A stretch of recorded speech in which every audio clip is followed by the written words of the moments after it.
Iran के IRGC की तरफ से एक बड़ा दावा किया गया है। 24 घंटे में 200 से ज्यादा अमेरिकी सैनिक मारे गए हैं। ईरान ने बहरीन में अमेरिका के 5वें बेड़े पर 21 सैनिक मारे जाने का भी दावा किया। साथ ही ईरान ने बताया कि फारस की खाड़ी में अमेरिका तेल टैंकर्स को भी निशाना बनाया गया है। हालांकि अमेरिका की तरफ से अभी तक इसकी पुष्टि नहीं की गई है। श्रीलंका ने पहली बार ईरानी सैनिकों का वीडियो जारी किया जो वॉरशिप से बचाए गए हैं। श्रीलंका ने ईरानी सैनिकों को अपने बंदरगाह पर शरण दी। अब इस पूरे रेस्क्यू का वीडियो जारी किया गया है। श्रीलंका नेवी ने बताया है कि बुशहर जहाज पर सवार 208 ईरानी कर्मियों में से 204 को कोलंबो बंदरगाह पर सुरक्षित पहुंचाया गया। खाड़ी देशों से माफी मांगने के बाद भी ईरान थमने का नाम नहीं ले रहा है। यूएई ने कहा है कि ईरानी सेना ने 16 बैलिस्टिक मिसाइल्स और 117 ड्रोन से हमले किए।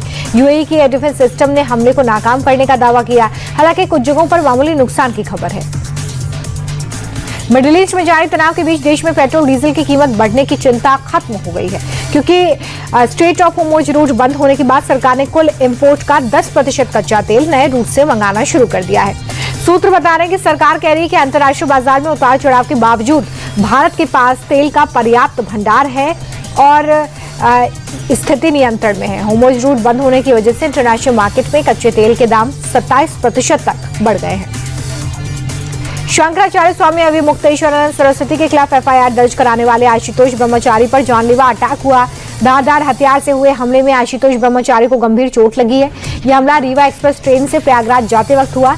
ट्रेन की टॉयलेट में रुककर जैसे तैसे अपनी जान बचाई गई है। आशुतोष ब्रह्मचारी ने ऐसा कहा है। उन्होंने हमले की साजिश का आरोप शंकराचार्य पर लगा दिया है। पुलिस ने FIR दर्ज कर ली है और जांच शुरू की है।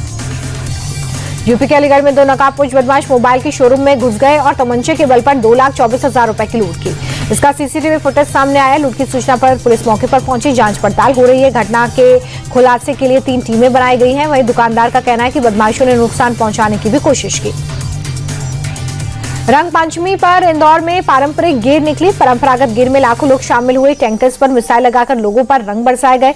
रंगीन पानी की बौछार की गई। 250 क्विंटल गुलाल और 25 टैंकर और मिसाइलों से लाखों लोग रंग से सराबोर हुए। कम प्रेशर मशीनों से भी कई रंगों के गुलाल उड़ाए गए हैं। बैंड बाजे, डीजे, भजन और नृत्य मंडलियों ने माहौल को खुशी से सराबोर कर दिया। तो वहीं उज्जैन में भी गेर निकाली गई, जिसमें CM मोहन यादव शामिल हुए। अंतर्राष्ट्रीय महिला दिवस पर दिल्ली से लेकर कोलकाता तक कई कार्यक्रम हुए। दिल्ली में लोकसभा स्पीकर ओम बिरला ने ऑल वुमेन बाइक रैली को हरी झंडी दिखाई। बाइक रैली में बड़ी संख्या में महिलाएं शामिल हुई। महिला एवं बाल विकास मंत्रालय ने कर्तव्य पथ पर शक्ति वॉक का आयोजन किया। CM रेखा गुप्ता भी इसमें शामिल हुई। तो उधर कोलकाता में भी फिट इंडिया पिंक साइक्लोथॉन आयोजित किया गया, जिसमें खेल मंत्री मनसुख मांडविया भी शामिल हुए। बच्चों के साथ साइकिल चलाकर फिट रहने का संदेश दिया। तो वहीं चंडीगढ़ में भी महिला दिवस पर वॉकथॉन का आयोजन किया गया।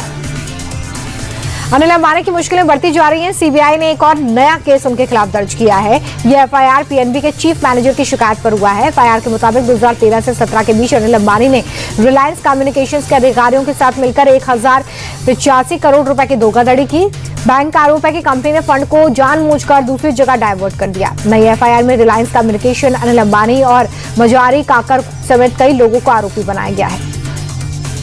देश की 10 सबसे बड़ी कंपनियों में से 8 की वैल्यू बीते हफ्ते के कारोबार में 2.81 लाख करोड़ रुपए घट गई है। SBI की वैल्यू सबसे ज्यादा घटी है। Larsen and turbo, Bajaj finance, TCS, HUL और भारतीय एयरटेल की भी वैल्यू घटी है। तो वहीं रिलायंस और इंफोसिस की वैल्यू बढ़ी है। जियोपॉलिटिकल तनाव और जंग जैसे हालातों में महंगाई बढ़ने का खतरा रहता है और ऐसे में कंपनियों का मुनाफा कम हो सकता है। ऐसे में निवेशक उनके शेयर बेचना शुरू कर देते हैं और इससे सोने चांदी जैसी सुरक्षित जगह निवेश करना चाहते हैं।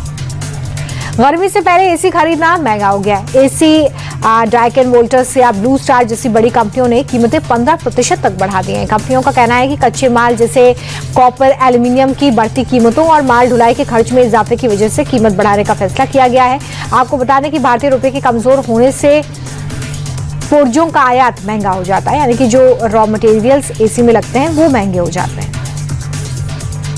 बांग्लादेश के कुमिल्ला में काली माता के मंदिर में धमाका हुआ। हादसे में पुजारी समेत 3 लोग जख्मी हो गए। ब्लास्ट के वक्त मंदिर में पूजा चल रही थी, तभी अचानक से धमाका हुआ। ये पूरी घटना वहां लगे कैमरे में कैद हुई है, जिसमें साफ देखा जा सकता है कि एक नकाबपोश व्यक्ति एक बैग लेकर मंदिर परिसर में दाखिल होता है और कुछ देर बाद इधर उधर देखता रहता है। बैग को वहीं छोड़कर मंदिर से निकल जाता है। इसके कुछ देर बाद ही मंदिर में जबरदस्त धमाका हो गया।